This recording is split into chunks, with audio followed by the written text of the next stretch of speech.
Hello guys, ഞാൻ love insurance company cinema കണ്ടു വന്നിരിക്കുകയാണ് പൊന്നുമക്കളെ. നമ്മുടെ വിഘ്നേഷ് നാണു റൗഡി ഇതാണ് സിനിമയിലെ ഡയറക്ടർ, നമ്മുടെ നയൻതാരന്റെ ഹസ്ബൻഡ്. ഓ ഓ ഓ എന്ന പടം ഗായ്സ്, ഒരു രക്ഷയില്ല.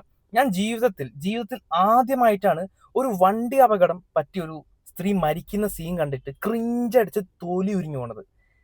ക്രിഞ്ച് പാൻ. Vignesh bro, how could you do? Why bro, why? And ഇതില് ഫസ്റ്റ് ഹാഫ് വരെ നമുക്ക് ഭയങ്കര ക്രിഞ്ചടി തോന്നുമെങ്കിലും സെക്കൻഡ് ഹാഫ് നമുക്കത് ശീലാവും.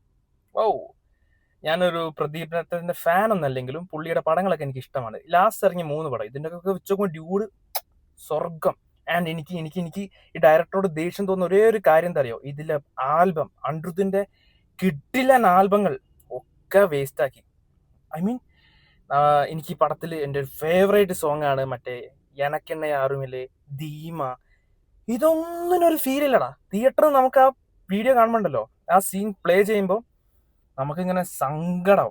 ആ പാട്ട് ഇഷ്ടമുള്ളവർക്ക് ആ വേസ്റ്റ് ആക്കിയടാ ആൽബം മൊത്തം. ഇതിൽ ആകെ ഒരു പോസിറ്റീവ് എന്ന് പറയുകയാണെങ്കിൽ അനിരുദ്ധിന്റെ ബാക്ക്ഗ്രൗണ്ട് സ്കോറും അനിരുദ്ധിന്റെ പാട്ടും പിന്നെ അനിരുദ്ധിന്റെ ഒരു വോയിസ് ഓവർ ഉണ്ട്.